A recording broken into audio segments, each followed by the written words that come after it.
So thank you again for coming tonight. Just want to do a quick recap for those who might not have been as involved in the beginning of this study. The primary focus of this study is to look at the existing conditions and potential improvements to the Junior Sail Beach Community Center, Pier Amphitheater and Bandshell, and the Pier Plaza in between. As you will see in tonight's presentation, we have a lot of information to share. There are some constraints that are associated with the site, and so we will delve into that. We have numerous options we'd like to present to you. Nothing's committed, they're just potential options, but we're looking at what those options could be for the entire study area. Louder.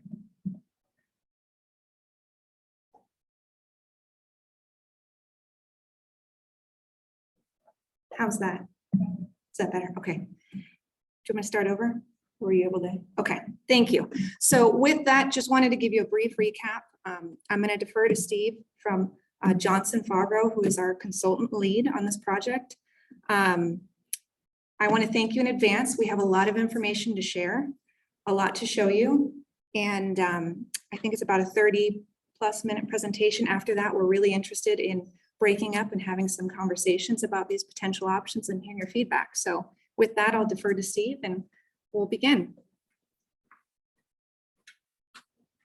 Hello, everyone. It's really nice to be back with all of you. I do see a lot of people, a lot of familiar faces, and many of you are probably tired of hearing me say almost the same thing for many, many presentations. I guarantee you tonight is a lot different, a lot of information to share with you.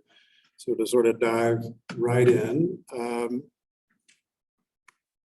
as I should say though first that joining me tonight is my business partner Jim Favreau right over there, and we have several members of our office team as well that you're going to be meeting throughout the evening when we break up into group discussions. Hold on, for some reason this isn't advancing. So as Dara said, this is a workshop format. So we're going to start with a 35-minute presentation with me tonight, and then we're going to break up into groups within the room. And if we need to, we can spill into the courtyard to facilitate that. But we have the opportunity, if it need be, to divide into 5 groups so that we can have essentially a 30-minute conversation with you, can actually get into detail with smaller groups. We're going to allow 5 minutes to kind of reassemble or I say break up into the groups, and then 5 minutes at the end to reassemble. And then we're going to come back, and spokespersons for each group that you will choose will actually report back to the larger group what you've said and what was heard and what were the feelings that were expressed in that group. And then we'll wrap up with about 15 minutes of question and answer and a brief talk about next steps going forward. Tonight's purpose is really pretty simple in some ways, even though there's a lot of information. We are, as Dara said, right at the beginning of option development. And so we really are going to present to you some options that we have put together for the study site. And really what we need from you is, based on what you see, is to let us know what works, what doesn't work, what did we miss, and really key is suggestions for improvement. It's really easy to just say no, but it's much more helpful to us as we move forward in this process to understand how things can improve and go forward. And I do want to stress one thing. The key words in this project or study is the word study and the word options in this phase. So this is truly a study. There's no final decisions coming from this, and it's neither my decision to make. It is really you as a community and your elected leadership. So everything you're going to see tonight is an option. And I stress that word. These are not final decisions. They are really things to put before you and get your feedback. And then the second part of that is really the issue that it is a study. So this is not a design. You're seeing concepts, not a full design, but you're seeing what is the beginning of establishing the scope of what, if it does ever go forward in the future, and nothing is mandated, that it really has a kind of framework to go forward into future phases that truly get into design. So I did want to stress that. To remind everybody of the boundaries of the study site, North Pacific sort of forms the eastern boundary, the Strand obviously the western boundary, with the community center at the north end, and Betty's lot to the southern end of the site. And the goals of this study is for us, with you, to understand the needs and community priorities associated with this important critical site and the facilities that are on that site, and also understand the current condition of those facilities, of both the site and the facility. So that's a key part of what we have been doing with you. But simply put, this is really planning for future capital projects that are coming your way. It's just a fact that buildings and infrastructure do deteriorate. You know that with your own homes. If you wait till the last minute when the plumbing goes and you don't have plans, you don't know how much things cost, you don't know what you're going to do, you're kind of in an emergency situation. This is really just setting up a planning framework. It doesn't mandate doing anything. That's your choice, when and how you proceed. But it really gives you the information that you need in order to effectively plan for when there might be repairs, renovation, enhancement of these facilities. So our job with you is to understand the potential, and I emphasize that, the potential scope and budget of those future projects, if indeed they ever come along. We do have a cost estimating consultant on our team, and they will be, as soon as we gather some of the information we get from you tonight and begin to refine some of the options, narrow them down, consider what they actually will be. That cost estimator will help us with defining for you accurate project costs, because that's a key part of that, knowing what things cost, and even the cost to actually produce the projects and, quite frankly, even run and sustain them. And we will, as we will tonight, talk with you very clearly about advantages and disadvantages. Back to that word options. There are options, but some have some advantages and some have other advantages. And we'll be clear about that tonight and going forward and throughout this process in this phase. I want to say at the outset, I said it many times during the discovery phase, we are well aware that this is public open space. End of story, simply put. We will never present an option on this site with other uses than what is there. Public open space, community center, community recreation, and amphitheater events. There are no other programs planned for, and parking that's currently there. There are no other programs planned for this site. We are not proposing any, nor will we do so. This is public open space. And these are public resources to be used by the community.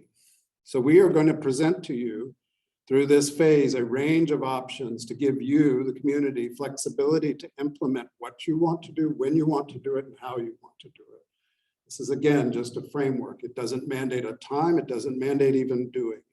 This planning study could sit as a doorstop and not do anything if it ends up that way. But we hope that it's a framework for really thoughtful decision-making as you are faced with decisions on any aspect of this important site.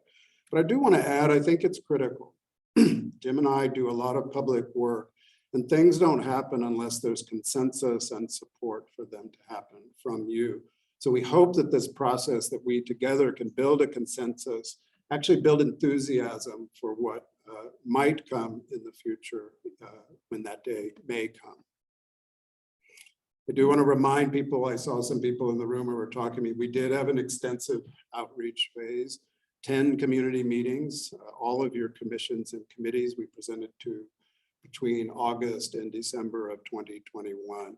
And there is a discovery phase report and a facilities condition assessment that will be soon on the website for you to review and go over the findings of that phase.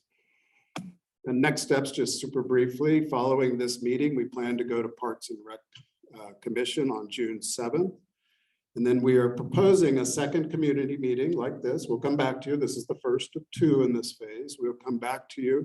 We're proposing possibly June 30th, but that date's not totally confirmed. That will be confirmed, but sometime in that end of June timeframe. And then going back after that, with that input from you at the second meeting, going back to Parks and Rec on July 12th. All of this aiming towards, again, a tentative date of a city council study session, perhaps sometime in August.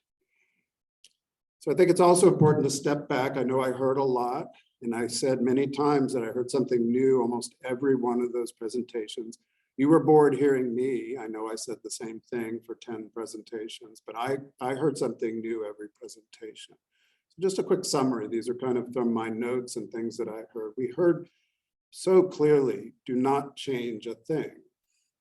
And what that means really is that the love you have for these facilities, the history that's tied to them, the feelings that are tied to them, and the families that are here and that have used these facilities over generations. We know that and we heard that. And I think that's the sentiment behind Don't Change a Thing. You love it. This is your home. This is your city. And these are your facilities. So we heard just fix them up and open them up, please. You know, please open them for access. Why are they closed? We heard certain frustration connected to that. But in those same meetings, I did hear some people say, I'm open to some creative thinking. People said, make use of the roofs. Make what you will of that. Others said, yes, it needs better event lighting and sound systems, clearly about the band shell and the amphitheater. So there you're kind of seeing and acknowledge it, keep it the same, keep what we know and love, but yeah, there can be improvements. There are things that have to happen here that bring these facilities up to current standards. The next one is something that particularly resonated with me. And we heard from quite a few people at quite a few meetings. I should not have to drive to Melba Bishop for, and you fill in the blank, for that class, that community recreation class, for that fitness class, for whatever class that might be offered at Melba Bishop, but for some reason is not offered at the Beachfront Community Center. That shouldn't be. It's kind of old-fashioned thinking that we have all of our facilities in one place and we all have to get in the car and drive to it. People live at the beachfront, as you do, and it should be as it is now. You should have those facilities at the beachfront for your use. And Arlene said to me about every single meeting, I think every single meeting, do not, or said to the group, do not renovate the community center, meaning take down the use of the existing courts until you have built more courts. And that was a reflection of this feeling that there were basically a deficit of court space in the city of Oceanside. And so that was just saying how precious that court is. Don't renovate that building and shut it down for a period of months when we have such a deficit of courts in this city. We certainly know that Oceanside is special. And we heard very clearly, and I know what this means, we are not Santa Monica. You are not San Diego, you're not even Carlsbad, you are Oceanside. And there's a very particular character to Oceanside that we need to know. Now, that's more getting into the specifics of design, and this, as I said, is not a design phase. That's an intensive phase where you go through many more options than I'm even going to show you to get at the look and the feel and the character of Oceanside, which is often, as I've been told, characterized as real California, meaning California as it used to be. And so there's a very special character here that it's hard to get to in this concept study. We take design quite seriously, but there is a special character that we know you care about that reflects what Oceanside is, feels like, and is to you. We clearly know what that means to say we're not Santa Monica. I think Santa Monica looks like Copenhagen now. I don't think it looks like California. So we get that as architects. We also know there are certain third rails here. I mean by that, these are things, pressures on this community that have resulted in a lot of frustration and indeed anger. This feeling of being displaced, of the forces of gentrification and the forces of kind of new land use that's happening all the time, and how the land is being developed. It doesn't feel like it's for you. And people actually feel priced out of some of the things that are being happening there. And that's particularly relevant here because, again, these are public facilities for the public, for free. And so I think there was certainly a fear that somehow in all of this change, there would be a change to that attitude for the public. But it's just an acknowledgement that we've heard quite clearly the pressures of gentrification have affected this community in a very important and serious way. And there has been, prior to me even becoming a part of this project, a history and lack of trust that I think has to be acknowledged for us to be successful and effective going forward. Outsiders, I was an outsider. I am an outsider. I will never be an Oceansider, but I will try my best to know the city and to know you, and hope we do that. But I think that there's a feeling that how can outsiders possibly know what we can do here? But there were also operational issues, staff issues, questions about parks and recreation in general and staffing there. We have to acknowledge that that was a part of the discussion back in that phase that affects us moving forward successfully. It may not be the purview of our project, but we heard you loud and clear that there are other issues related to that. And there was even a kind of question about the political decision-making. How was the decisions on this project going to happen back in some closed room? You know, who's cooking all of this up? There were all these questions, and I'm acknowledging to you, we heard loud and clear, there's a certain amount of one level potential distrust, but even skepticism about the decision-making process that we do have to acknowledge if we want to be successful going forward. So to jump right in with the options, we're going to start in with the Junior Sao Pier Amphitheater and Band Shell. First, something you know very well, I said it perhaps a few times, but the existing condition of the concrete in its current state of repair does need to be repaired because it will continue to deteriorate. So this is what I'm talking about, planning for the future. What do you actually do for the day of how you repair it? But the issue of repairing a facility like that, the magnitude of repairing all of that concrete, you simply can't do it unless you address accommodation and access for the disabled. You can't spend that amount of money without updating it to current accessibility standards. And so what that means, we know with the current occupancy of the amphitheater that we need at minimum 13 wheelchair seats within that facility. And we need to distribute them. You can't put them all at the top and you can't put them all at the bottom. You've got to spread them out like able-bodied throughout the venue. You can't say you're going to sit here and we're all going to be able to go to the stage and do all these great things. You have to distribute it through the facility. And then just even the geometric configuration of someone in a wheelchair, we have to take into account that a seated wheelchair has to be able to see over standing patrons in front of them. So you can see right there, there's a kind of geometry to the steps of an amphitheater that accommodate the disabled, or particularly those in a wheelchair as they're at a performance. We simply have to take care of that with the repair of this facility. I had many people in the first thing say, I may not be disabled, but I'm a little older and it's a little harder to get up and down those steps. And I need that, I need those improvements as we go forward. So this is a cross section of the amphitheater with North Pacific on the left, Strand on the right. If we're cutting a knife through the amphitheater, there you see the profile of the stepped seating down to the plaza level and the band shell.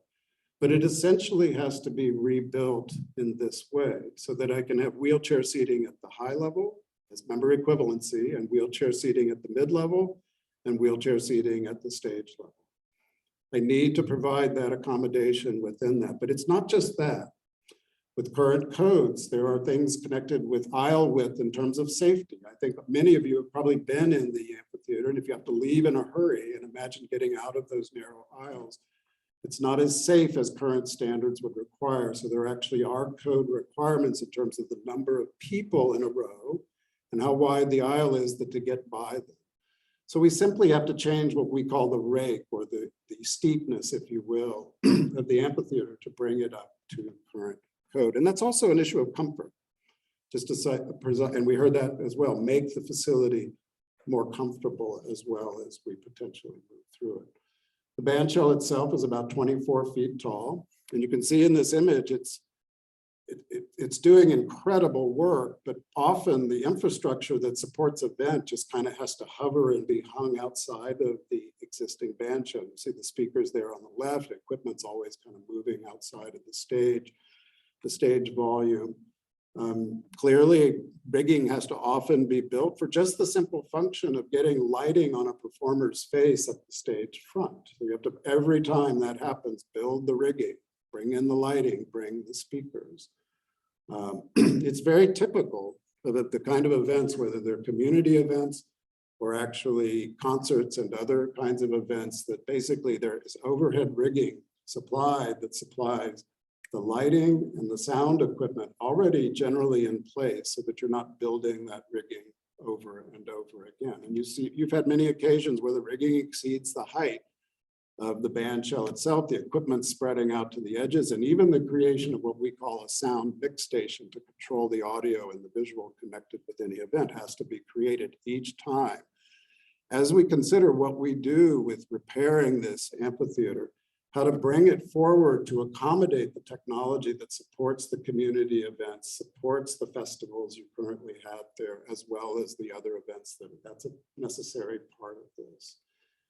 So we do have a theater consultant on our team, and he gave a recommendation, and I want to emphasize, this is just a recommendation. This is not a hard and fast rule, but he gave a recommendation of a stage volume, meaning the interior space between the lighting overhead and the stage floor and the front and back and the width of the stage, and that's 40 feet wide by 30 feet deep and 30 feet high. And that's tied to what he knows to be, if you look across the spectrum of the kind of people who would use this premier facility. I mean, this is an amazing facility with the Pacific Ocean, as you know there. The people who want to use that, what are they expecting in terms of the stage volume? This does matter in kind of fulfilling that need for you. But again, it's not a hard and fast rule. But it really does support potentially the kinds of acts that could come here, but also just really simply, it gets all of the people on the stage well lit and in a way that people can hear them and see them viewed from the amphitheater seating. That is the goal. So the bandshell itself, if you look across this country, perhaps even the world, you'll see bandshells that span from traditional on the one side to very hyper modern on the other. But certainly we have to start with what you have and know with what you have. In one of the commission meetings, it was said, and I think this is accurate, that it has an Art Deco kind of influence to it, the kind of stepped shaping of that proscenium stepping back. And it is white, which is tying to both the Pier Bridge, and it's tying as well to some of the what we think is a historic architectural legacy here of Irving Gill, followed up by your Civic Center. There's a certain materiality that it ties to those things there. But it's interesting, when we step back many years to the first bandshell, it was a completely different bandshell.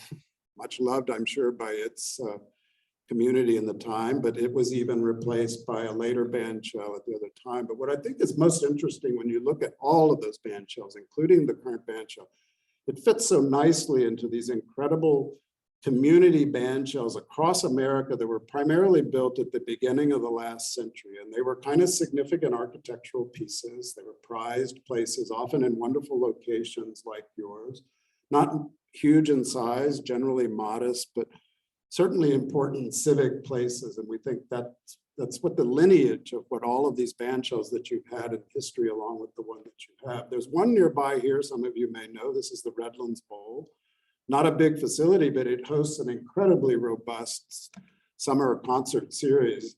This little bandshell and this stage area and this amphitheater nestled into a neighborhood actually supports a wide range of things in a very sophisticated way with lighting. It's an incredibly popular venue with a wonderful bandshell that dates back, I think, to, again, the early part of this century. But again, it has that kind of architectural substance and that signature. So I hope what you can kind of see, there's a sort of similarity. We're again not talking about design, but I think you're seeing that these kind of civic structures, these places of pride, are kind of common to how bandshells have been created, both in your city, one of the original bandshells, and again, around town. So all these weird looking examples is us trying many, many things here, but this is not design. So I'm just going to present to you a concept of the bandshell, just for consideration, so we can talk about its general properties, not its specifics. You may say to me, I hate arches, I don't like white, I don't like whatever. But one of the things we want to put to you is there an opportunity, and we'll want to hear in the group discussion, is there a possibility for opening it up to actually see through to the ocean, to see through to the sky? Because much of the day, much of the life of the bandshell, it acts as really a pavilion within this important public space. So being able to sit in that plaza or to sit in the amphitheater and to see through and see the ocean and to see the pier, we think could be an advantage. And we have ways in which to close that for a performance if needed, or open it for a performance. But we think it's something for you to weigh in for us. Do you like the idea of potentially opening it up so it's not a formidable structure that sort of blocks this incredible setting that you're in? And then how it changes with lighting during the day, and then how it again supports the events that are there. And we do know graduation is such an important event here, and we really need to have it accommodated back here. So clearly that size and dimension I'm talking about is tied to precisely these kinds of events so that they can be easily accommodated on the plaza and the bandshell. So this band shell is kind of a simple design in some way. The concept I'm going to say to you, that slightly domed area, it's that dimension that's giving us the dimension for the lighting. It's bringing it to the front of the stage and putting it, it's not built into this model, but it's actually that dimension that gives us that clear volume that we need below the stage. Looking at it from the strand, we're providing an accessible ramp just to provide accessibility for the disabled, but it's necessary to wheel equipment up onto the stage. Moving parts at the beachfront is a difficult thing, so just having a simple accessible ramp is there. And we've built in about 500 square feet of what we would call back of house for essentially green room, a restroom, some dressing rooms can be configured there, lighting and control panels, they're all built into that, and yet still maintaining that openness over the top.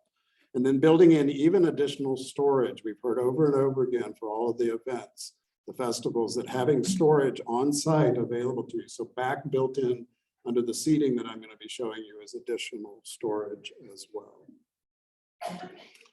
So as I mentioned, that volume, what's important to point out, all of you probably caught it, is that extends about 6 feet above the elevation at Pacific Street.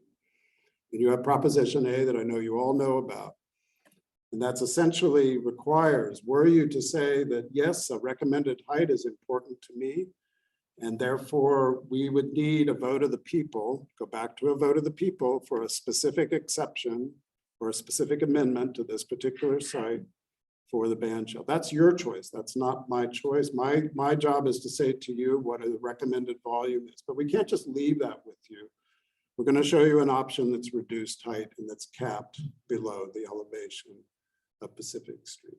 So it works. We can make it work, but it's something, again, remember I talked about advantages and disadvantages. We can talk about that later, but here's a view of the full height.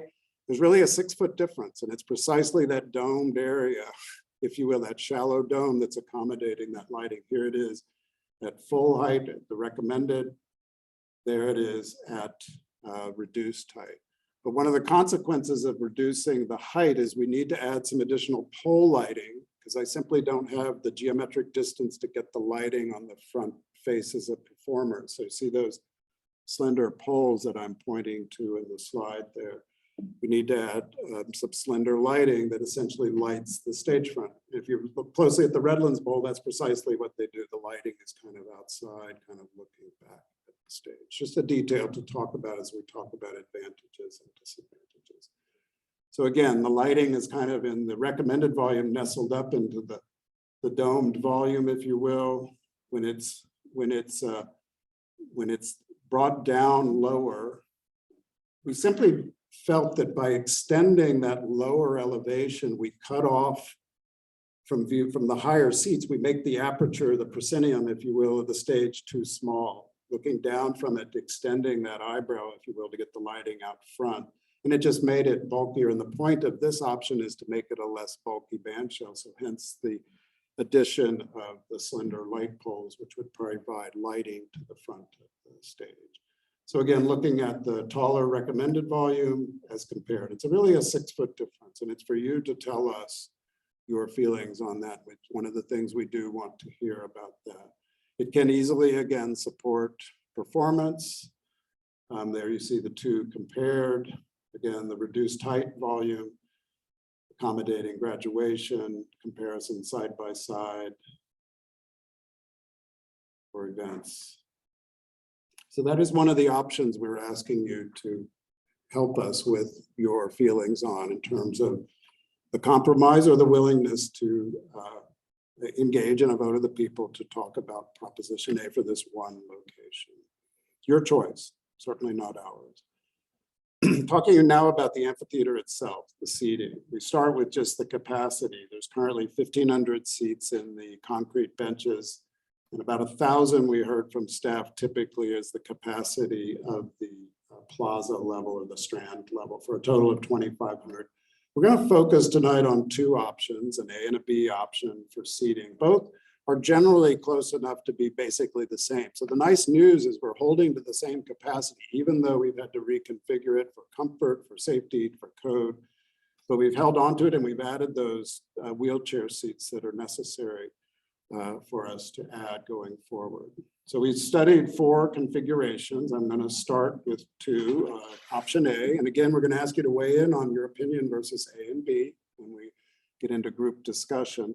But again, it holds to about the capacity of the existing, pretty much close to it. It shows, as I've been talking about, the code required wheelchair seating at the higher level and then at a mid cross aisle level.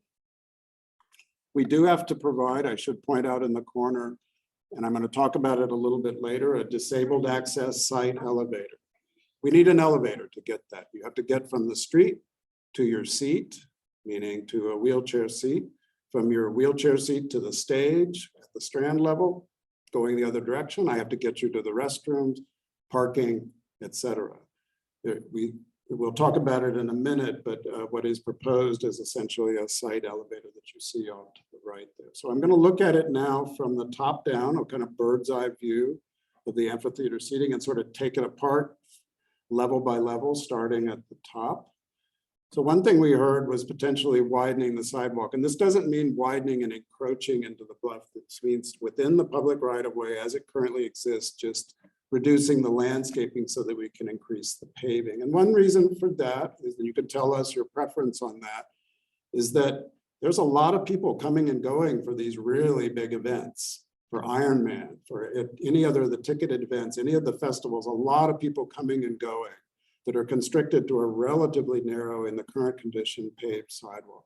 And I would add to that, this is a performance venue, but it's a public venue, and I should have the right to not have to pay for a ticketed event and stand on that sidewalk and look down and see what's going on. That's, I think, so to give a viewing place that one doesn't have to pay to actually be a part of it, I think is an important part of it. So that's one reason to consider widening the pavement against this facility. I would point out, and this is a bit of our dilemma in terms of the elevator, because I know that's what everyone's thinking about. What are you doing putting an elevator here? But we're sort of wedged between the existing pier bridge stairs, which we cannot touch, and certainly the recently completed Beach Operations Center stairs. There's simply not enough room to sort of ramp us from top to bottom into all the seats there, and I'll talk about that in a little bit. So hence the disabled access site elevator.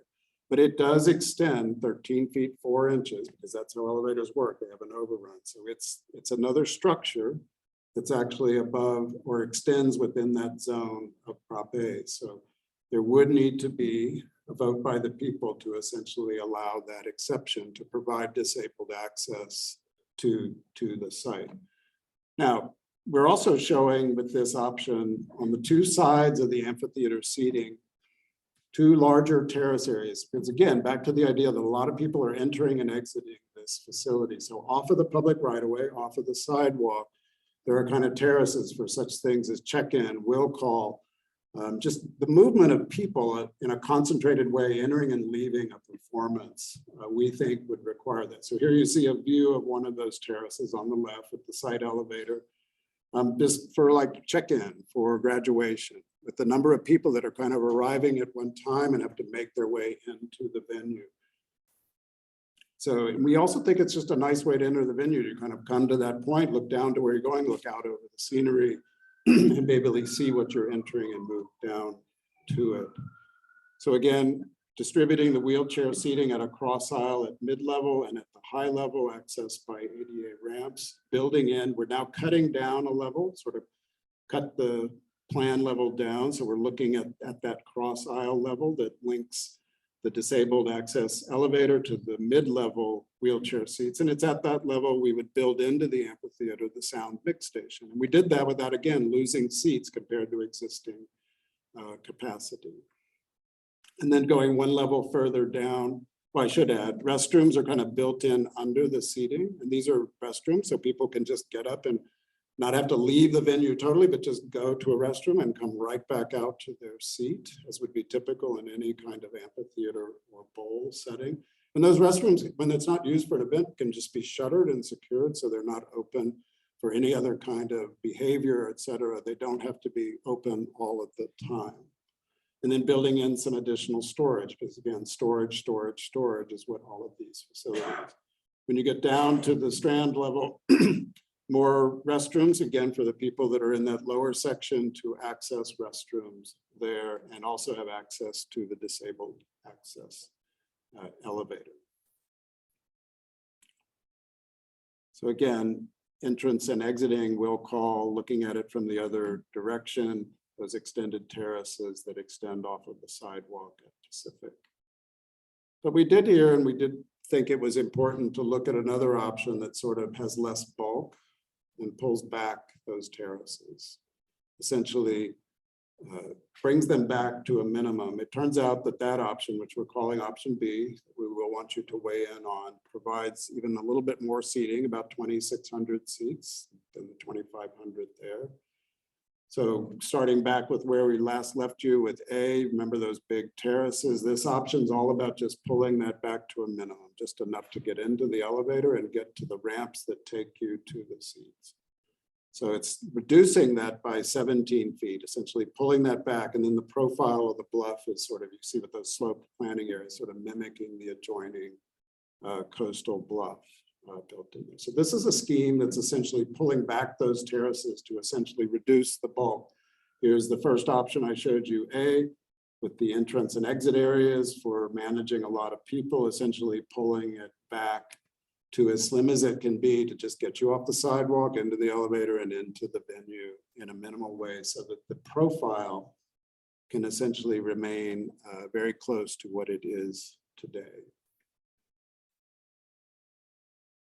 I do point out both options do require the disabled side elevator. They do require that. So there's no difference between the two options in that required amendment to Proposition A for the disabled access to the venue. So again, looking at it from the other direction, the extended terraces pulled back to kind of just the minimal dimension, retaining the hillside slope. Going through this scheme, the same widened sidewalk is the same. The reduced size area for entering and leaving, getting you down to the wheelchair seating or into the elevator, cutting down a level. Same story, but we're now tucking the restrooms in again under the seating because we have less room on the sides, but it works. And then adding restrooms again at the ground floor and additional storage. And you can combine this option with the reduced height amphitheater. So essentially you pulled back the bulk and the mass of the terraces that project out to provide access for all the people using this facility. And you can cap the band shell at a lower height, staying below Pacific Street. It's our obligation to show you that option so that that would not require, we have questions. We did look, just to be thorough, because I know it's in all of your minds, what about this elevator? Why do we need this elevator? And why do we need to even consider amending Proposition A for disabled access? Why do we even need to think about that? It's worth talking about. So one thing we looked at was, can we just push this elevator down? Can we take that volume and push it a whole floor down so that I enter it at another level? But what that means is I need 200 feet of ramp.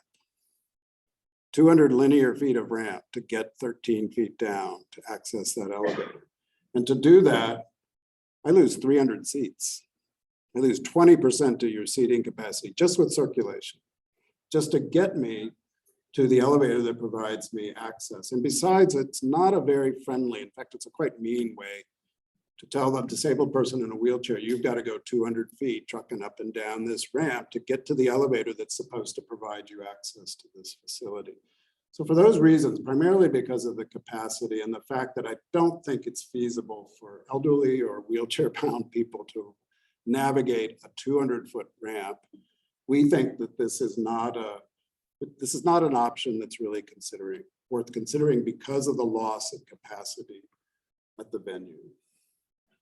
As I mentioned, we also have a theater consultant, and he had an idea that said, could we offer a different type of seating, what he called terrace seating? Could we offer the opportunity to put grass areas on these flanking things with views of the stage so you could come a blanket or a table with your family and look at that? And it all sounded quite lovely, but I think many people saw it as an opportunity for camping at the beach in a way that wouldn't be allowed. So we also think this is something, and it had greater bulk, and that doesn't seem to be the direction that we should be going. So that's also not an option, but we just want to show you we did look at that and did evaluate that. So the two options are A and B that we're going to be asking you to weigh in are really option A, which has the larger extended areas for entrance and exit of large numbers of people from a heavily attended event. Both require, there's no difference between the two in terms of an amendment for Proposition A for the side elevator. So that's an important discussion point for you this evening. Both of them require that. I'm trying to point out to you, I don't think there's a ramping solution. There's not a funicular solution. This is way too much capacity, too many people moving at a concentrated point of time during an entrance and exit for other solutions than a side elevator. This is how you essentially are providing disabled access and ease of access to this facility. And then we also have you two options for you to consider: the full height band shell option, as well as the lower height capped at Pacific Street option. So turning now to the Junior Seo Beachfront Community Center. As with that, we studied several options. We started at the minimum, which quite frankly is where you started with me as a community. Just fix this up. We love it as it is. Clean it up and open this facility. So this option is really a renovation with no real structural change to the building. And I'll explain a little bit what that means a little bit later. But then we studied to sort of address some of the issues of number of community recreation classrooms, lack of storage. How could we make a modest addition and renovate the building? So we studied that. And then we studied a more significant addition. Remember that comment? Let's be creative about the roofs, that someone said. But a more significant addition, including a renovation, all intended to preserve the visual integrity of the building as seen from the front and kind of hide this increase in floor area in ways that you don't see it. But after really studying these and thinking thoroughly about all of the issues connected, that our solid recommendation to you is really how you started with us, is lovingly restoring this building to essentially its past, what you treasure about it. This is an old postcard. And what I actually love about this postcard is actually the plaza where there's community recreation in front of the community center. It's about recreation at the beach. I love this photograph. I think it's even interesting to consider returning back to some of the colors and basically bringing back the history of that. So now switching to plan to look at it, we are coordinating with the separate pier bridge project.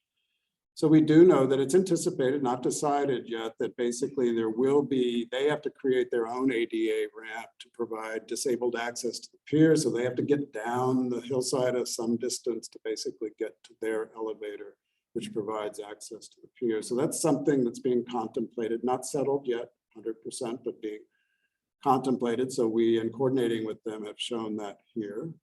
But in connection with renovating this building, there are certain things we absolutely have to do, and it's back to accessible path of travel and rendering code compliant access for the disabled.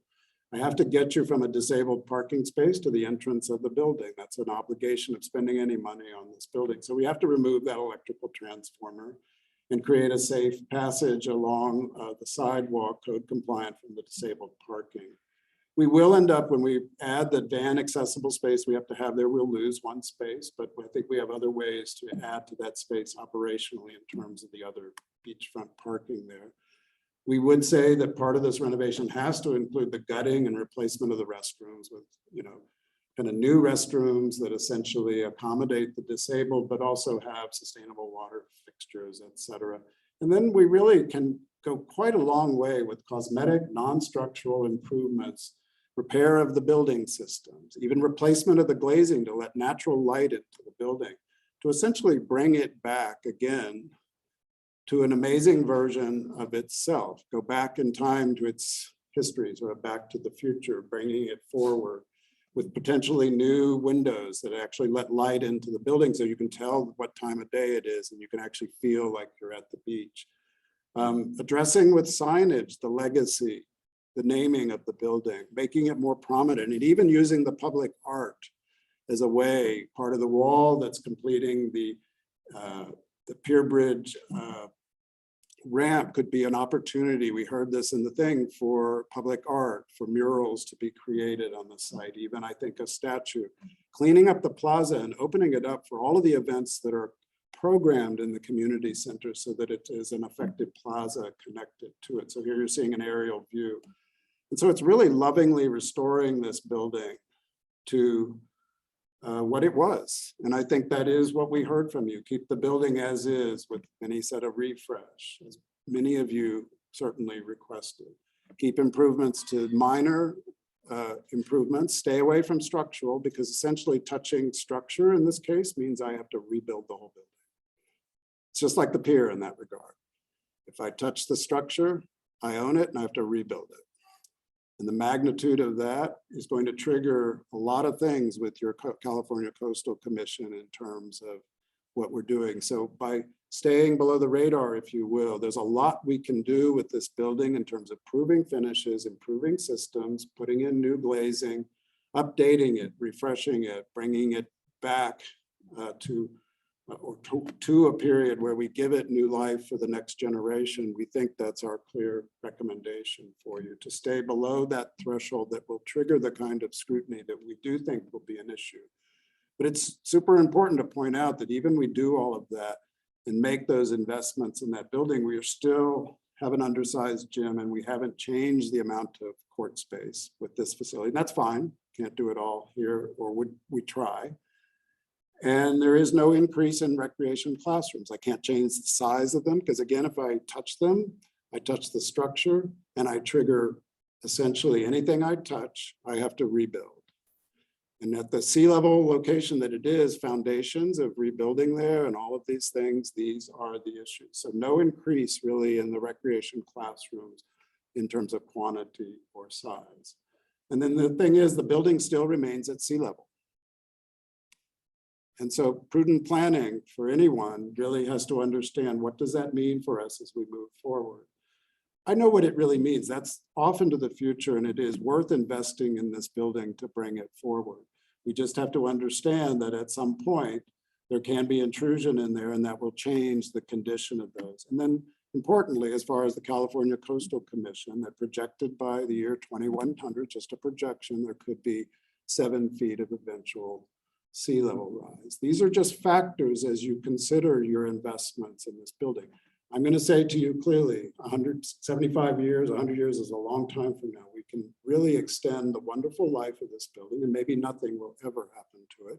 We can extend the life of this building in the way that you asked as we move forward with it.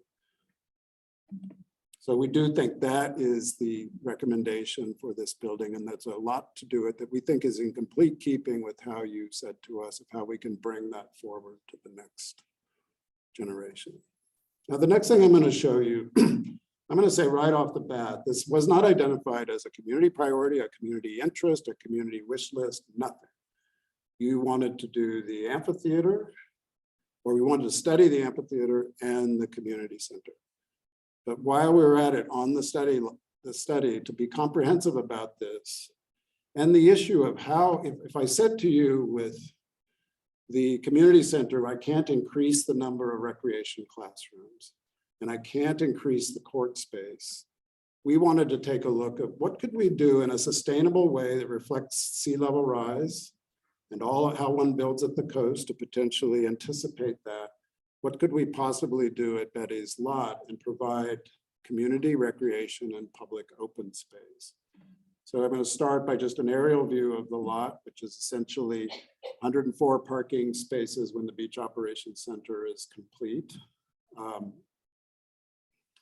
this is the same view of the study. I'm going to take it level by level. So we're right now at Strand level, right at the level of Betty's Lot. So those cars you see parked there, those are the Betty's Lot cars, right at that level, not below it. By reconfiguring that, we can increase from 104 to about 128 spaces, right at level, no change. And then essentially on top of that, move up a level, I build a park. I deck over it 12 feet above sea level. hardened concrete structure that would withstand the waves. Water rushes into the unconditioned garage, rushes out, but above that level is a public park, is a public space with 2 regulation cross courts and 1 center court there, outdoor basketball courts. So in addition to community recreation, and then pushed to the rear of the site, we can create 4 recreation classrooms at 1,200 square feet. So we can add to your inventory of community recreation that would add to the Junior Seau Beachfront Community Center, potentially 4 classrooms. Now, I'm going to stop right here. This is just a planning thing way out in the future. I don't pretend that this is anything that's on anybody's radar or there's any stomach to take this on, but this is just so that one can see what are potential possibilities. It's totally fair for you to say, that's not for us. We're not doing this. We don't need this. But I tell you, in terms of planning for the future, having a way that you can enhance beachfront recreation, you can continue the legacy of the Seau family in terms of recreation and open space being at this site, that we wanted to not leave this process just with that you can't enlarge the Junior Seau Beachfront Community Center and you're left with nothing. So this was just a way. And then on top of that, you put a terraced park down, stepping down from North Pacific. So here's an aerial view of that. Again, intended to just be a stepped terrace building that's essentially a planted roof over most of its thing with just outdoor space, including a sand area for volleyball, for sunbathing, you could put an ice rink there in the winter. You could have a volleyball tournament at times. It could be additional stage space adjacent to that. And then obviously the basketball courts at that same level. Now, I'm going to say one more time, that's one level, 12 feet above the existing. All the Betty's Lot parking is right there below it, 128 spaces. This is one level above it. It's essentially what is done many times, building a park over parking. And it's for you to say to us that's of interest to us, to increase open space at the beachfront for our use, or it's not of interest to us. So again, in section, all the parking is retained at the bottom, the 4 community classrooms kind of nestled back to the rear of the site so we can maintain the vistas across the site. And here an aerial view of that from the side. You really are just seeing essentially the coastal bluff looking down from there. You really can't see it. And then from below, essentially terracing up. Design's not the issue here. It's really just the concept of sustainably building at the beach in anticipation of sea level rise, putting no critical infrastructure below 12 feet. No mechanical systems, no electrical systems, all conditioned space is up above. And we increase open space. We have parking and we have open space. And we think that's something that actually adds to, it's not instead of by any means, it adds to the Junior Seau Beachfront Community Center in terms of the community recreation and the meeting spaces at this site. So I'm going to pause here for a second. You'll have to excuse me as I navigate. I've got a couple of animations that just show what those 2 options that we're asking you to evaluate would look like as seen from beachfront. I'm sorry, from Pacific Street. And Brian, where are you? Oh, here we go. Oops, let me pause this. So this first one, let me get to full screen. I apologize for navigating this. So this first one is as if we're right on the sidewalk of Pacific Street, and we're kind of walking down the sidewalk. So we're starting at the community inner side, obviously the pier in the distance. So I'll just get this going. And this is option A with the full height band shell. And this is all about understanding the vista as it both exists. This is an existing, we're doing nothing to the community center parking lot, the community center building itself. We're doing a lot to actually improving its appearance, but not changing its configuration. Huge improvements, we hope, to the plaza to really enhance the utility of that plaza. Here you're seeing a rendering of how that ADA ramp that provides access to the pier bridge, kind of picking up on the historic architecture of the pier bridge in terms of its railing. Pier bridge steps, those extended entrance and exit ways that provide access. Again, that's the full height band shell. We're now moving along Pacific. Those wheelchair seats are just down below me. The other extended area, which you can actually, there you see the side elevator, you can walk out there, look up and down the coast.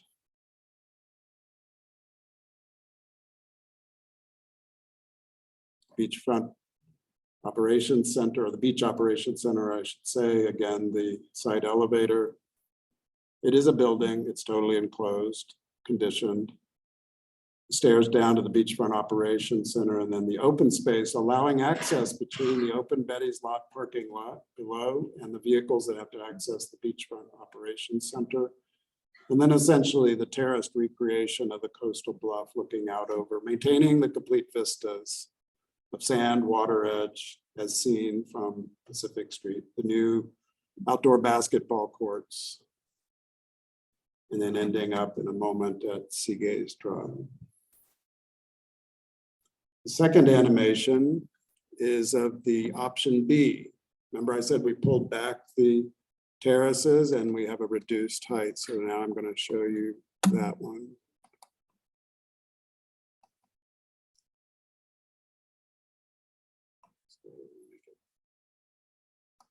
Whoops, what is this?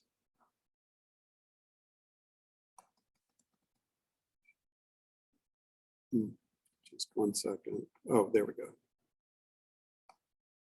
Started at the beginning. Starting again at the community center parking lot. The building itself with really no change to its massing or configuration. New plaza opened up for use to support the events there, the accessible ramp to get you access to the pier bridge elevator. Pier bridge, obviously itself. Now you're seeing not those extensions of the terraces, just the extensions that get me to those ramps down to the wheelchair seats and the reduced height. The bandshell that's 6 feet lower. So this is the option B. Just need enough room to get on the elevator and get down that ramp. So those are pulled back.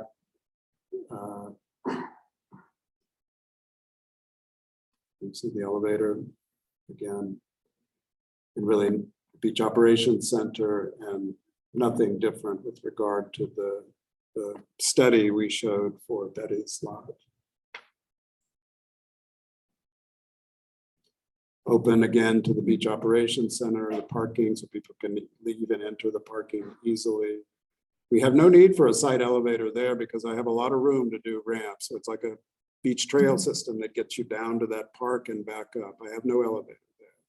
So it's a super simple, natural condition, or natural is not the right word at all, but a condition that basically replicates a kind of California coastal bluff in terms of making your way down to the mid-level park and basketball courts.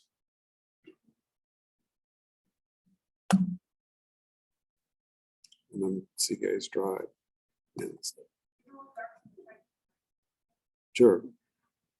That I'm going to just, we're done with the presentation. Thank you for being super patient. I know that's a fire hose of information. I just want to give you kind of some guidance on how we're going to go into the group. So what we're going to do, and Dara, I wasn't outside. Do we have people outside watching, or is everyone in here? Well, so this is where we're fast on our feet. We thought if there were 200 or 300 of you, we were going to have to use the courtyard for breakout space. Looking at this, I think what I'm going to say, Jim, if you're in agreement, we can stay 3 groups in this room.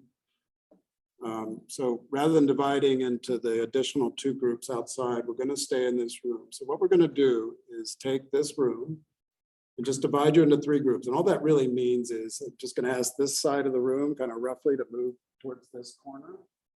Where I will be. And the corner over here will move to where Jim will be over here at this board.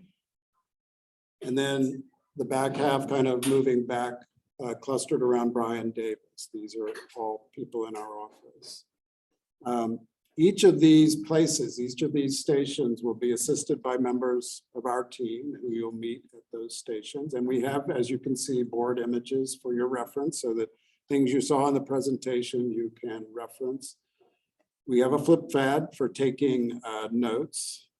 And here's the first step, that when you get to those stations, when you just sort of pull your chairs around, roughly kind of come closer, we're going to ask you to choose a note taker from one of you to take notes on the flip pad of the conversation that you have. So that's the first step once you break up in. The second step is we're going to ask you to choose a spokesperson, someone within your group who's going to come up and report back to the larger group after the discussion that we have. So we have, we're going to allow about 5 minutes to kind of everybody push the chairs around to get to the corners of the room. So we have 3 areas on the project site. We're going to spend 10 minutes per each area for 30 minutes total, and then take 5 minutes to kind of just pull your chairs back around so we can kind of wrap up and hear our report back.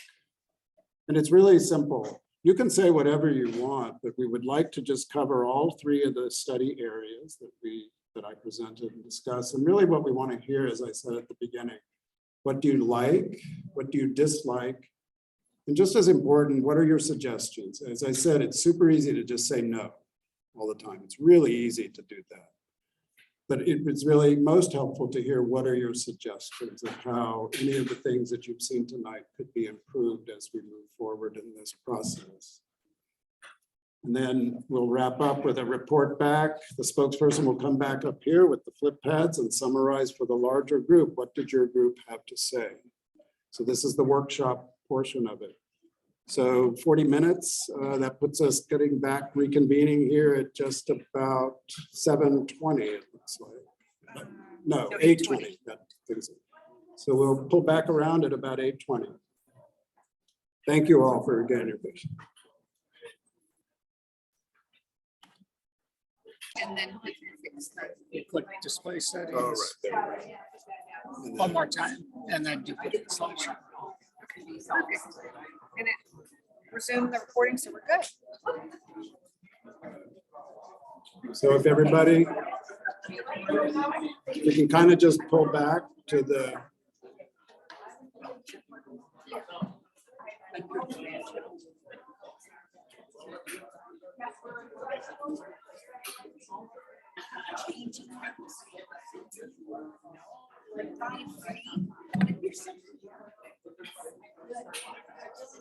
So everybody, we're gonna.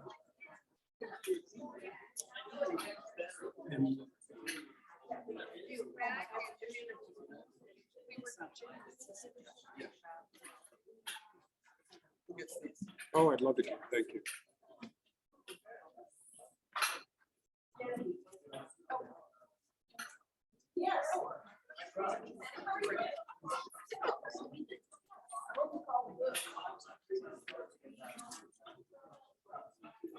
All right, everyone.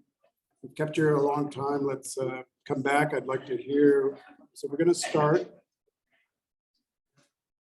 with Sherry. I believe you're the spokesperson for group 1. Why don't you come over here to the microphone and I'll pull that.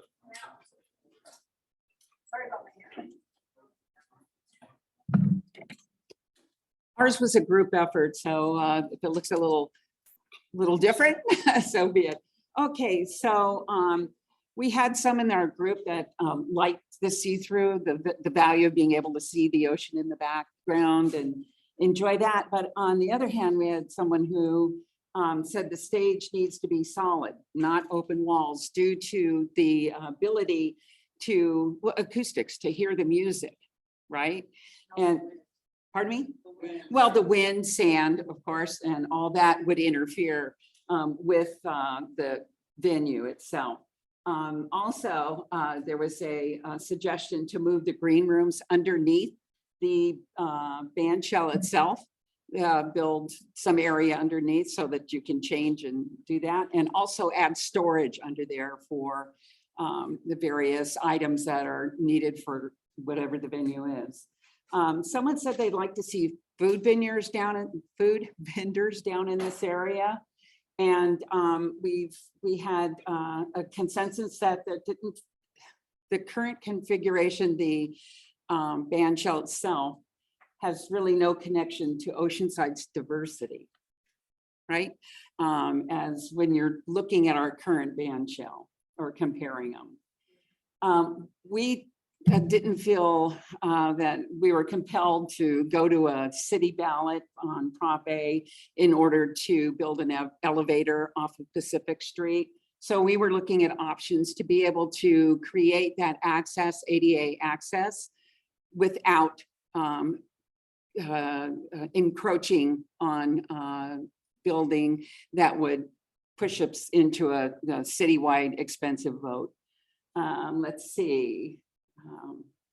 Open air band shell, reconfigure space.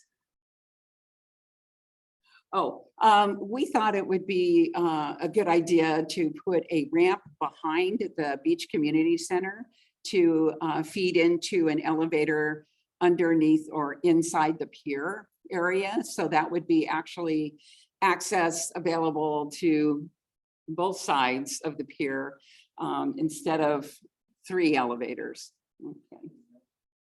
Let's see, the stage steps, when we consider the stage steps, the new configuration of the band shell, to really consider the safety of the stairs. The current stairs are too many steps and too steep. So there was discussion about possibly handrails or what do you say, tearing them? I think the comment was saying, do less steps at the front, just steps up the side and increase the stage area in lieu of the steps, the more traditional stage. Is that Okay, thank you.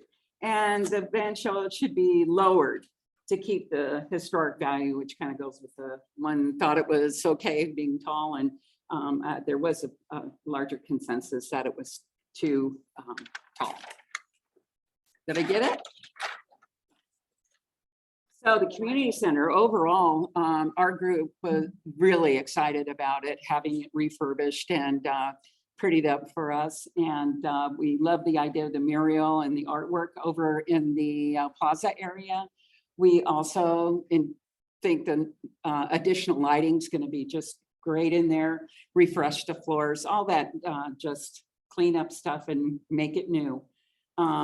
We like the open space at the plaza. This shouldn't say dislikes, but we did think that we should really look at that ramp behind the band shell.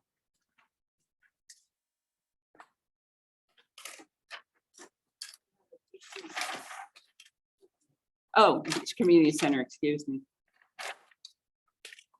Okay, mixed bag. Betty's lots. There was consensus that basketball courts were great there in some rec area.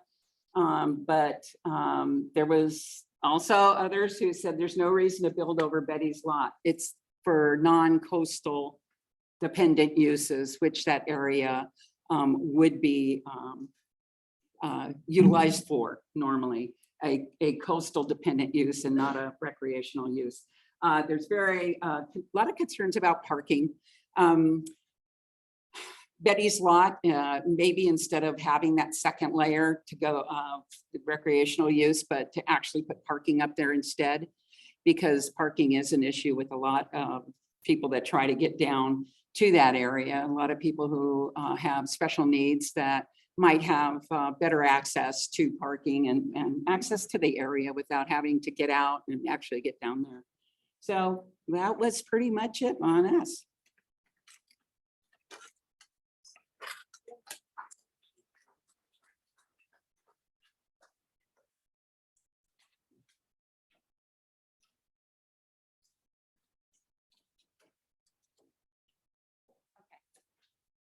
So we kind of went a little out of order. Our group kind of just said what we liked, what we didn't like, everything pretty much. Okay. So in terms of the band shell, we were a little bit mixed too. The same thing the first group said about we liked the open look of the open band shell, but yes, the acoustic issue was brought up because that's the whole point of the band shell is for the acoustics. So holes in that could definitely affect that. So that was something. We were kind of split amongst whether we preferred option A or option B, and some of us liked elements of both. So, but there was the comment that option B kept with the character of Oceanside.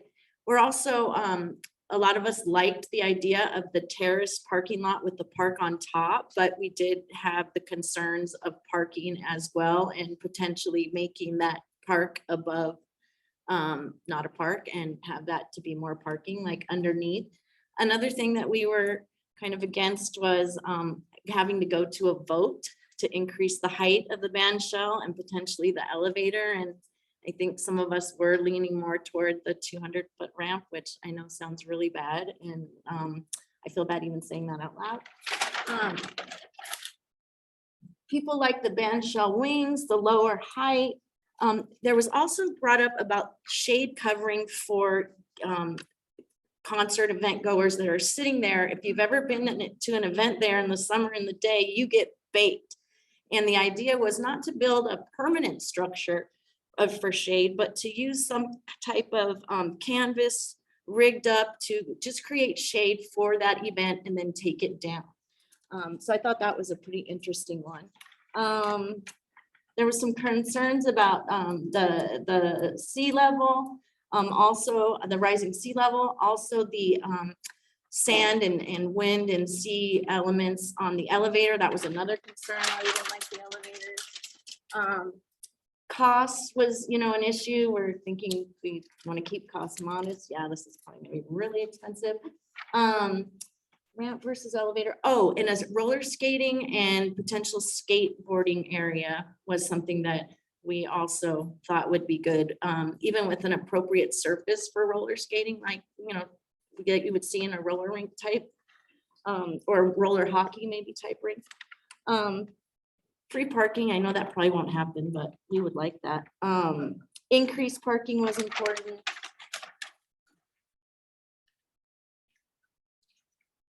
Skylights for the parking lot, that was something that somebody brought up, so we wouldn't need lighting in the day, so we skylights in the parking lot. So the terrace parking area that they were talking about, that possible option, pie in the sky option, the terrace parking lot, of having skylights incorporated. So there would be natural light in the underground parking lot, or the above, under the terrace parking lot. There was a lot of discussion about that little parking lot that's outside of the community center. Some people, a couple people were thinking about using it as just a drop-off pickup point. Somebody also suggested making it all disabled parking.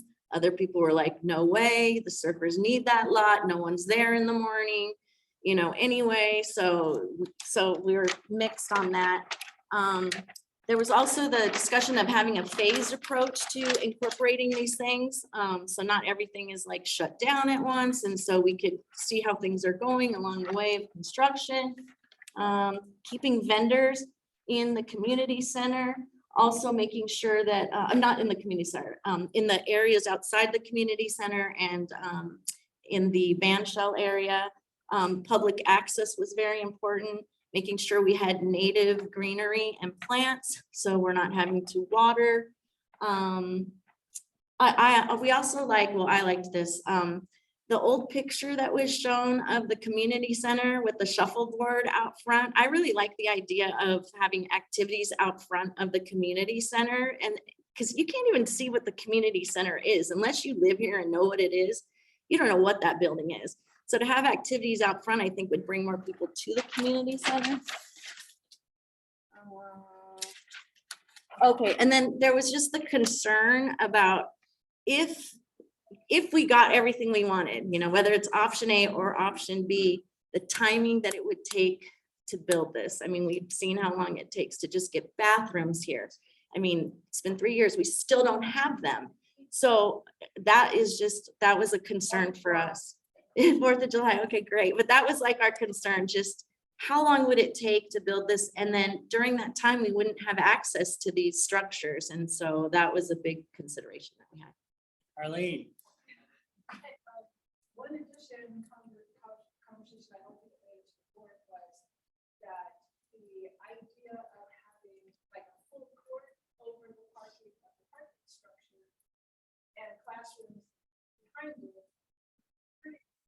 much, it could possibly replicate the community center for when sea level rise does actually take over that building. It would be another place where you could go and have some of those activities. It wouldn't be closed, but it would still be a place. To see daytime, maybe at night too, like, And that. Thank you.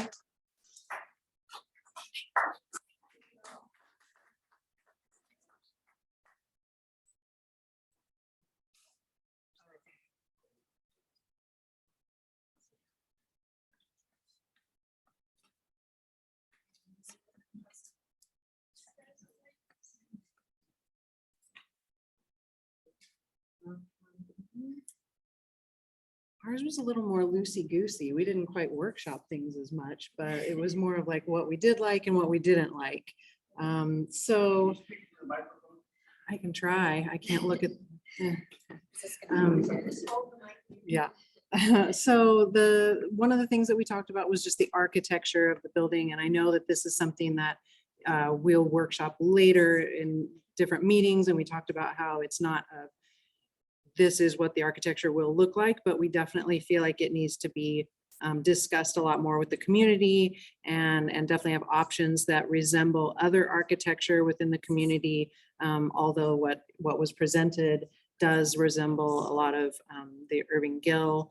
And so that was cool, but there are other things that we would like to see as options as well. A lot of people like the open air concept, but we also had the same concern about the sound, the wind, the ocean sound during concerts. And I know that it was mentioned that those could be closed up for those, but we just wanted to make sure that whatever happened, it was the best acoustics that could possibly happen if we're going to attract better acts or, have people that want to play in the band shell. We would like to make sure that's addressed. Some people liked the option A and some people liked option B. I think the main concern with the taller option was how it blocked the pier and the view a little bit more. And then definitely that architecture needed to be differently considered. But some people said they liked that higher profile, that it was a better option. Option A with the structures and the elevator was I think we were kind of divided on that. And one of the things that we talked about was it needed better. Option A, it was nice, but it needed green, where the option B had greenery and native plants. Option A was just very stark. And while it had those great options that would let people go out and look and see things and probably a better flow for entry and exiting, it just was very hardscaped versus having any sort of greenery. Yes, we wanted to keep and increase the seating, but there was some concern about the gathering space, the flat gathering space that's there now. Just because we aren't always using it as a place for bands and performances. There's a lot more community gathering that happens there throughout the other times when there's no bands or graduations or performances happening. So that was a little bit of a concern, just having that space available. Design was beautiful. One person thought it needed to be skater proofed. Other people thought maybe we needed to have other options for skaters incorporated into it. So there's a little bit of both of those needs. I heard the want for roller skating and skateboarding and that sort of thing. And I feel like that was one thing that was missing. And we talked about how some of that could also be incorporated into the plaza in front of the community center. We're pretty random here. If you had to go to a vote, then adding extra height. Yeah, if you have to go to a vote, then add extra height for the elevator. We didn't really talk much about the vote, right? We didn't really consider that very much. So the elevator wasn't a big topic for us. Making sure the acoustics are worked out. The height, we already talked about that. Closer to the stage. Do the arches have curtains to block the sun? Yeah, how is sea level rise mitigated or addressed in the band shell area? That was brought up as a concern. Options from gatherings in the plaza, seating extension. Skate. Oh yeah, that was, we also talked about with the community center. We also liked the image that had the shuffleboard and other activities out in front. So we thought that could be a really good idea. Personally, I also thought the greenery in front of that with the native plants was a nice addition. We also like the mural ideas. That was a pretty cool improvement. But we like it as is with the improvements is okay. We didn't feel like it necessarily, well, we did have one or two people who thought, if we're gonna do it, let's really do it and go to the Coastal Commission and do it right. But I think in the end, we sort of landed on, let's just do it as is with the improvements because that's just a lot. Big concrete wall could be planted. That's more about the greenery around the community center. We thought that the new windows in the community center need to be able to open. That community center gets hot, and if you're not going to have air conditioning in there, then let's at least get some ocean air flowing through there. The sea level rise will affect the 7 foot higher. We already talked about that. Put courts in the open part of the rec center. That was an idea that came out. It's too bad it's limited what could be done. Honoring Junior Seattle is great with the mural and the statue. We also had a little bit of a debate about the parking lot. I don't think we have, do we have another page? Okay. Betty's lot, yeah, we had quite a bit of discussion about that. At the very least, we wanted to upgrade the number of parking spaces, which is happening. We updated to a higher number of parking spaces. The park above the parking lot. A lot of people thought that was a good idea. The surfers among our group did not like that idea. They like to change their wetsuits in the sunshine and not be in a cold underground parking lot. So that was a little bit of a concern. Having a covered structure on the beach wasn't good. Oh, they wanted to be able to see out from that parking structure. So they didn't want a bunch of columns throughout the parking structure. So if that was still open as kind of a window to the beach, that was important. Beach sand, yeah, that was more about the park and worrying about erosion. Let's see, what else? 2-story, a lot of people just more comments about how the 2-story is just great for those activities. And we really liked the idea of being able to sort of migrate the activities from the beach center over to the top of the parking lot if we needed to in 75 years or whatever. So a lot of people were not concerned about seeing, some people were concerned about that blocking the view from the street level to the ocean.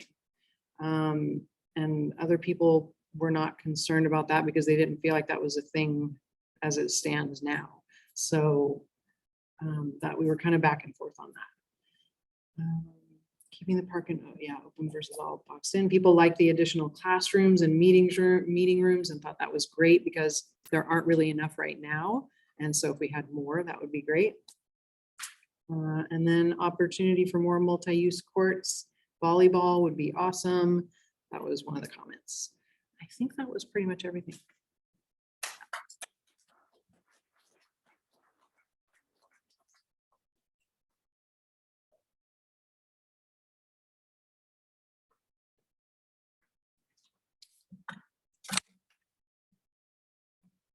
So very helpful to get all of these notes and comments. We will certainly be gathering all of these. Do want to just open it now. I know we pushed you well past where we said we'd be here, but if there are any questions, any remaining questions, and then after that, I'll just again kind of summarize where we are with next steps. But are there any questions that don't feel like they've been addressed in the group conversation or here tonight? Any? Arlene? Several people in my group remarked that how the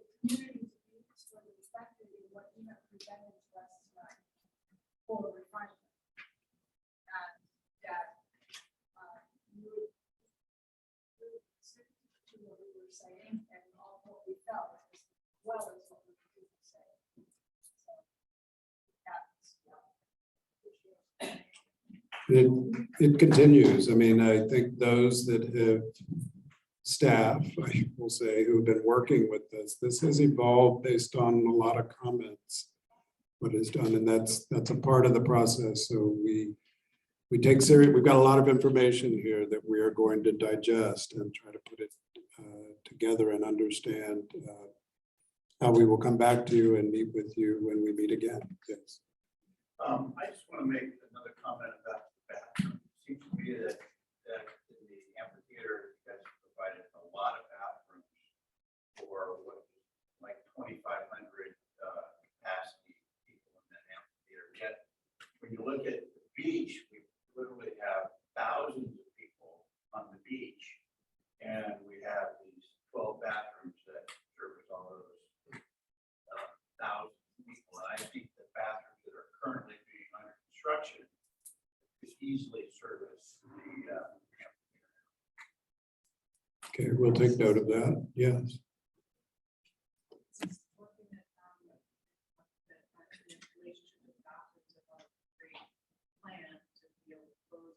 Yeah, it's a must, I think. Yeah.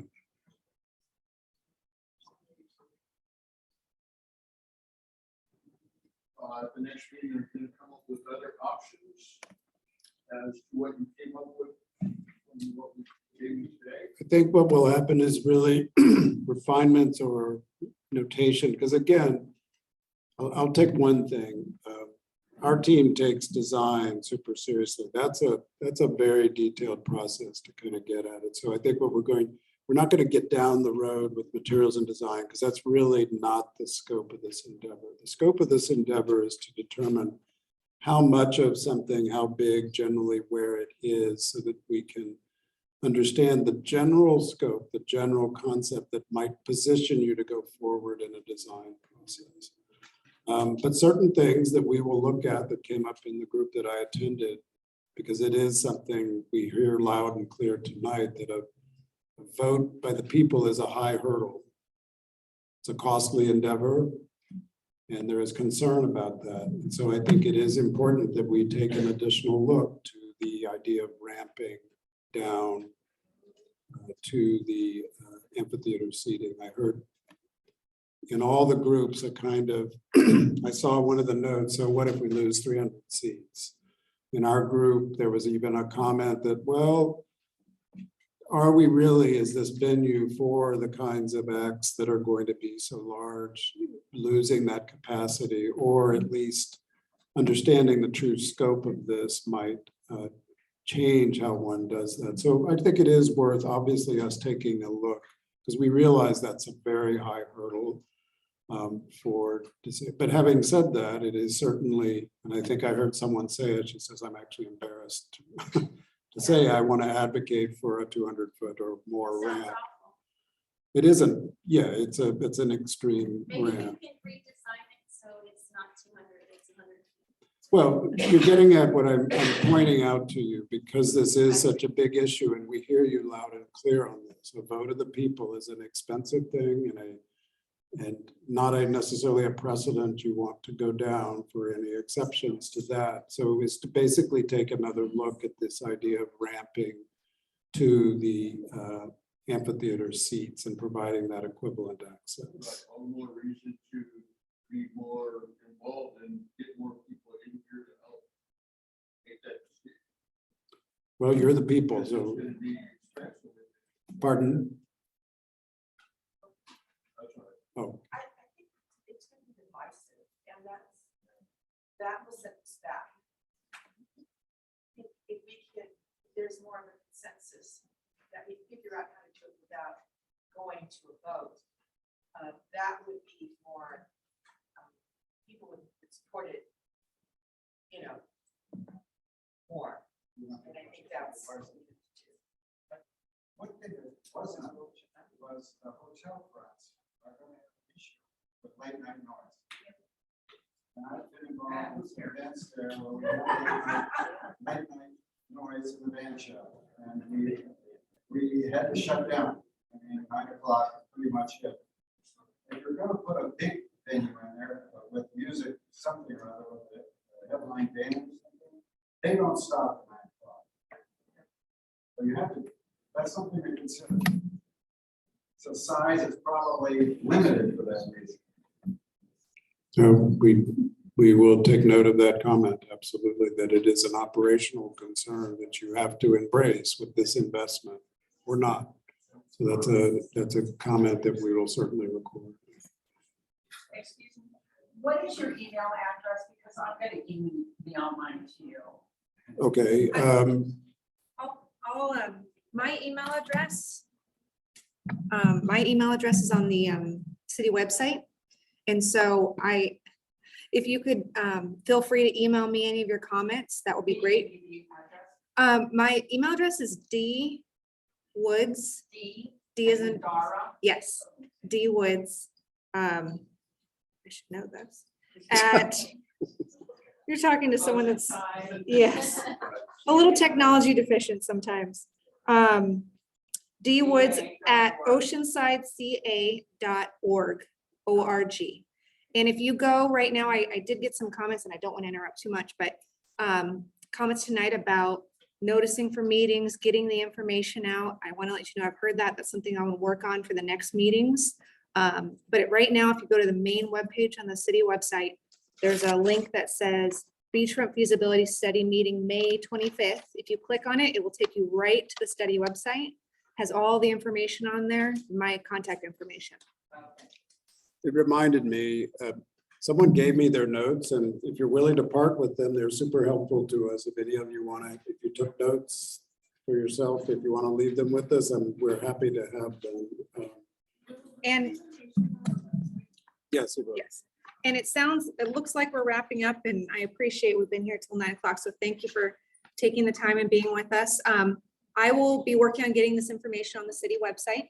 And for everyone that came in, signed in, gave your email addresses, I can add you to our interested parties list. So that way, as updates are made to the website, things are posted in future meetings, you'll know about it. But we will get this presentation on the website. So while the information is kind of marinating, you can go back and look at it.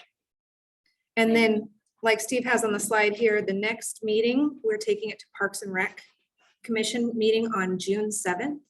It's a special meeting. We're going to discuss this item.